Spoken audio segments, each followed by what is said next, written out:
For a couple of days, we had no idea what ground truth was. So we were hoping for the best. We knew that one significant building, a residential building, collapsed here in Islamabad. But other than that, damage appeared to be minimal.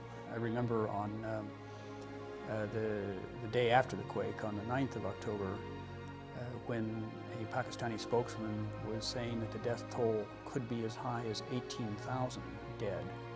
A lot of people thought it can't be that bad, and this was 24 hours into it. Within about 72 hours, I actually got to go up and see the devastation, and it was like nothing you've ever seen. Entire towns that had just been flattened, and people wandering around. You could see the people trailing out of the villages up in the upper elevations, trying to get down to some sort of relief. Went up to Bagh in Azad Kashmir, Pakistani Kashmir, and flying into Bagh, making the loop around the city, being able to see that it was almost completely gone. This had to be repeated at town after town after town throughout this very inhospitable terrain, just how big of a catastrophe we and the Pakistanis faced.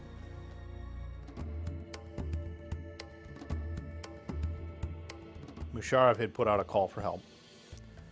Knew a lot of people had died. There's over 1 million people displaced.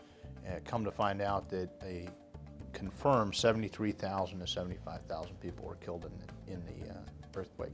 Central Command had Rear Admiral Lefevre out here within 48 hours of the earthquake with his Disaster Assistance Center. And USAID had Bill Berger, the head of the Disaster Assistance Response Team, on the ground at almost exactly the same moment. I was told, bring in a small force, pack light, pack ready. You're going to go in and do the initial assessments, and then you're going to take over all the U.S. forces to flow in to support the government of Pakistan. Our helicopters from Afghanistan already had come over the horizon, and that very next day we're already making the initial relief flights up in country and bringing back casualties. You weren't prepared for what you were going to see till you actually saw the towns and the people that you would run into as you were delivering supplies. So really, words couldn't describe, you know, just that sheer devastation and the need of the people there as you went up to these remote villages. Swarms of people would start swarming the helicopter, and you'll see scenes where helicopter literally had to hover and we had to push the stuff out of the back and then go to a safer area to bring on the casualties. Within 48 hours, our forces in Afghanistan who were conducting stability operations, conducting combat operations, were able to disengage forces, fly through the Khyber Pass, be set up here in the southern Kashmirs, and conducting a very, very aggressive humanitarian assistance, disaster relief operation. There's no other military in the world that can do that. So it was key and vital to be expeditionary, to be self-sustaining, and get as close to the devastated region as possible. The PAC mill responded beautifully of getting up into the area, marching into areas that were impassable by roads to be able to do the assessment of what damages and feed that information back so that we could get a good handle and respond to the needs of the government of Pakistan. And as you would imagine, in a humanitarian assistance with this much devastation, it was hospitals and engineers that they needed foremost. Thousands of hospitals and medical units were destroyed. For example, up in Muzaffarabad, where they asked us initially to put our first hospital, there was only essentially one hospital standing. So that became our first priority, get a hospital up there as quickly as possible. It was kind of interesting because at the same time we were only allowed about 4 flights in a night into the airport because of all the international relief. The MASH hospital has 17 C-17 loads of aircraft to bring it in. And so we were carefully metering it because what we wanted was a capability right away, set up and be able to operate. We knew we needed an engineering capability because of the massive rubble and the roads that were closed. The call was made to take some equipment, the bulldozers, the backhoes, the things that we knew we needed right away to help clear areas. So at the same time that equipment was coming in through the seaport, we had a 110 flyaway team Seabees from NMB 74. They married up with the equipment. We moved them up, co-located them in Muzaffarabad, the capital, along with the MASH hospital, and be able to go out, reach out to the roads that were feeding into the two main valleys, Jhelum and Neelam Valley, and clear rubble.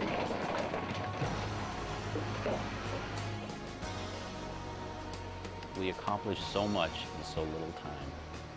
The aviation ops ran from sunrise to sunset every day, plus all the cargo was coming in at night. All of the supplies would come off the aircraft and immediately get loaded into stockpiles that were surrounded all over the airport. And then they would hand load the aircraft for deployment, flying them out into the mountains.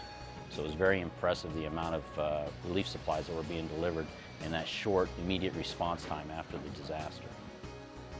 Our job was to go in there and start to help unclog the airport, because for 4 days, international relief had been flowing in there on 747s, DC-10s, and the Pakistanis were just putting it in the corners of the ramp, and the place was filling up.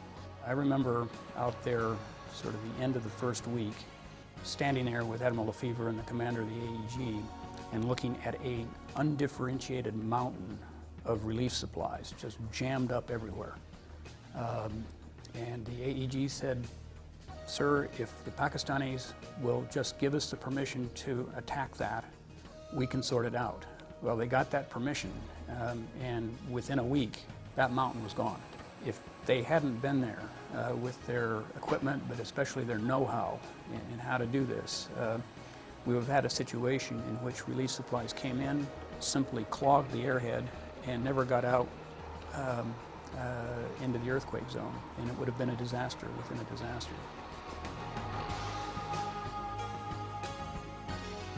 The first missions were all internal loads, in which we would load the aircraft all the way as full as we could within limitations, weight limitations, and we'd go land in a field, and a bunch of people would come out and literally take the food out of our hands. The air crews were absolutely marvelous. Incredible to watch those crews respond in a mission that was so heartwarming to watch. We would land in a very controlled landing zone, offload the supplies with the help of the Pak military and the elders in the villages, and then as the plane emptied, we would then load on casualties. Up to this point already is over 3,700 casualties were loaded on.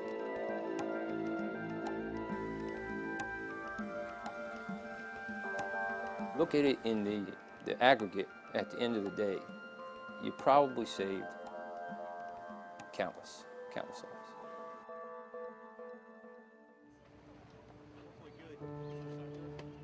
The MASH, of course, got set up very quickly. Was on the ground within 3 weeks of the devastating earthquake. When we came in, it was pretty austere. Even though there was, buildings and structures, you could see that there was a lot of devastation. And the people were homeless. I mean, there were a lot of homeless people here. It's amazing to see the amount of suffering, the amount of injuries. There was just a lot of work to be done. We were doing about 10 surgeries per day on average for the first month. For the first couple weeks, it was really hard. I had to kind of separate myself emotionally at one point, because every time I talked to a patient, they'd tell me, my broken arm doesn't hurt as much as my heart.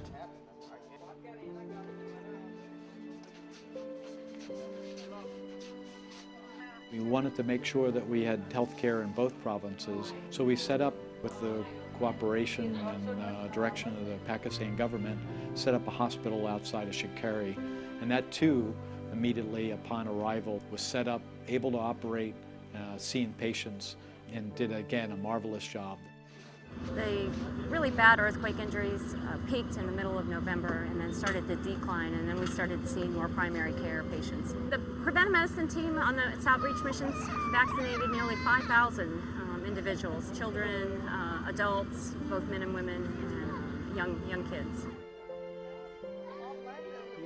Some of the neatest experiences for me out here were the patients after we had done the surgery and were getting ready to discharge them. They want to give you a hug. They want to take a picture with you. and you know that you've impacted their life. So to bring a MASH, a level 3+ medical capability, kind of a Boston General Hospital, into the remote regions of the Kashmir province and provide that kind of service was a huge thing. In initial assessments, most relief efforts usually last anywhere from 30 to 60 days. So our initial assessment was, okay, you'll be on the ground for about 30 or 60 days. Pakistan looked at this as two disasters. One, the earthquake, and two, the impending winter after the earthquake. We didn't even think about the winter when this was initially kicked off. But as time progressed and we realized the devastation, that winter was coming around the corner and there was still so much work to be done. There was a figure anywhere from 2.5 to 3.5 million people that were displaced out of their homes. Either their homes were crumbled or unsafe to live in. The CPs were an interesting group. They were on deployment out of Okinawa. This unit happened to be NMCB 74 out of Gulfport, Mississippi. Some of these same kids lost their homes in Hurricane Katrina. We've seen destroyed buildings. We've completed demolition. We've removed the rubble. We've also built temporary housing facilities and temporary school facilities so that they can continue on with their lives.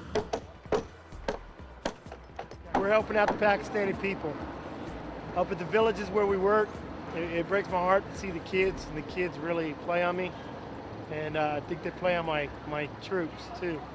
When you see them, you know why we're doing this. We're doing it for the kids. We're building the schools, and they call it Miyandi Bundy Boys High School because Miyandi Bundy is the tribal village. It's an isolated village. It's way up in the mountains. They had nothing. They didn't even have a tent set up for one of their schools. We were able to give these children somewhere to go to school. And so we went up there and built what we call Southeast Asia huts, sea huts. So between the two battalions, we had built 3 brand new schools for these children. If we didn't build their school, they had nowhere else to go to school for probably years to come before they got another school built. So these people have had a lot of tragedy, and just to give them one little piece of normalcy is a big deal to them. All people, children, young kids, older adults, they're all pitching in to help remove rubble, to rebuild houses. It's been an amazing feat that they're doing here. Years from now, they'll remember us, and they'll remember the compassion that we showed. And I think that's why we're doing this, is for the kids. The Chinooks was absolutely the symbol, and continues to this day as a symbol of relief. Very visible in the skies over Islamabad, carrying loads of supplies and relief to people that had no idea what it was all about. The most visible, obviously, was the helicopter effort, and that literally saved thousands of lives. With over 3,500 casualty evacuations in total, and a number of those literally life-saving, that kind of became the poster emblem of the U.S. relief effort. At one point, they probably carted over 70% of the supplies, people, up into the affected region. Now, as you see it, as it evolved, sling load operations to deliver food and non-food items and items that they will need to rebuild their homes. For every internal load that we had to perform, we would have to shut down and hand load the aircraft. It'd slow you down significantly. It would take 35, 45 minutes to load an aircraft. Now with the sling loads, we've actually probably quadrupled in a day what we can actually move. The morning, early morning, the pack mill and World Food Program guys would load all the nets. The Marines would hook them up for us, and the Chinooks would just come in and hook up the sling and move out to forward sites here and just do a big rotation cycle all day long. So our pilots would leave here at 7 o'clock in the morning and come back 8 hours later, because that's how much flight time we could put on each aircraft. When we first got here, the main concern was there were still roads that were blocked, and it was essential for the helicopters to make it to those areas where they did not have to go refuel back in Islamabad. We literally tripled the sortie rate and tripled the tonnage that we were getting into the affected areas by establishing these forward operating bases and these rapid refueling ports. So the helos would come in from all nations, hot refuel if they had the capability, or cold refuel, load up supplies and immediately go down the valleys and save over an hour of time that would have normally been required in the initial stages of it, fly all the way back to Chocalalo to get gas, to get the relief supplies, and then push forward. We've conducted military-to-military training with the PAC mill. We did training with the 51st Supply and Transportation Battalion, which is headquartered out of Issaparavad. So we did a lot of hands-on, a lot of talk-through method. A lot of it was the hands-on, so they can touch it and grab it and connect it together and get the concept, grasp the concept a little bit easier. Anyone who has worked with the Pakistani military comes away with a very high opinion of their commitment and their professional capability. Once we pull out, we will leave our fueling equipment behind so they can continue on. We'll have been here for approximately 6 months when we leave. It's the largest and longest relief effort in military history. So as we're pulling out, it's really neat to watch as the buildup of the capacity to now get into that mode as the winter's starting to abate, to be able to get and rebuild and as the President Musharraf said, to build back better than what they had. The way I see it is that the U.S. military has paved the way for USAID now to take over. The work that you have done in the military by going into communities where we couldn't have gotten to without you, and by opening up roads, that you've made it possible now for USAID to come into those same areas and work very quickly and effectively. We've always been concerned about the first snowfall and how that was going to impact people. When the first snowfall came, we felt fairly comfortable. People weren't moving out of the mountains, but then we had another snowfall that was very large, and we were very concerned about how people were going to survive. As soon as the weather broke, you saw 2 Chinooks flying over, and everybody, we had all been so worried about the weather and the interruption to the supply lines, and everybody at once turned their eyes toward those 2 Chinook helicopters, and there was just a sort of spontaneous cheer that went up. It meant that we were back in business again. We had the opportunity, at the request of the government of Pakistan, if we could help in this rebuild reconstruction by allowing some of our equipment to stay behind. They were so overwhelmingly impressed by our MASH unit, its capabilities, that they specifically asked for a hospital unit like a MASH, and we were able to give them. In fact, it was the last MASH.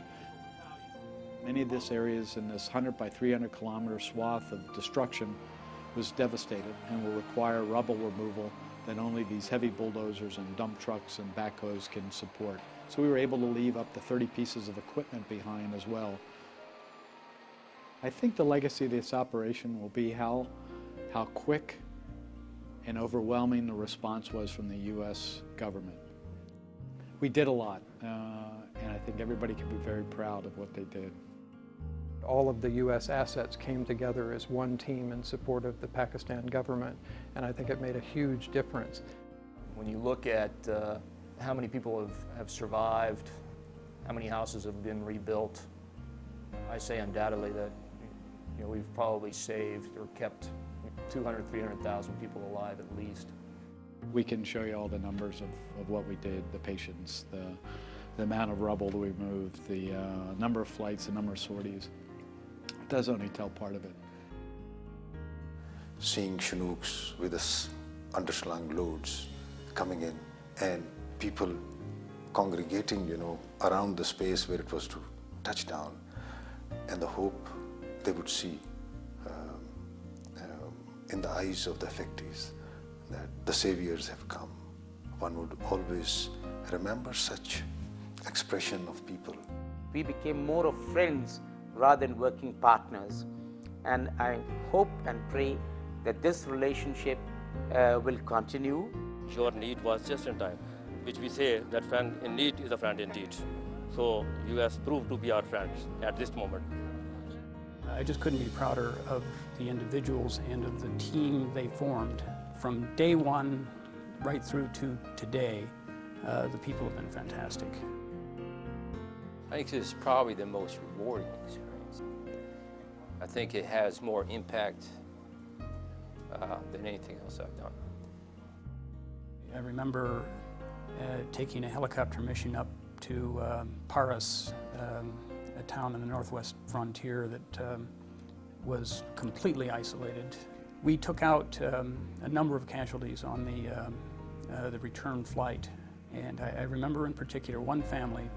When we got back to the town of Montserrat, where they had extended family and where they were going to get hospital care, the father came up and said something to me, and it was translated by a Pakistani safety pilot. He just said, "Thank you, America." In a time of need, when people's homes and lives were devastated, the United States was there, and it was quite an honor to be a part of it.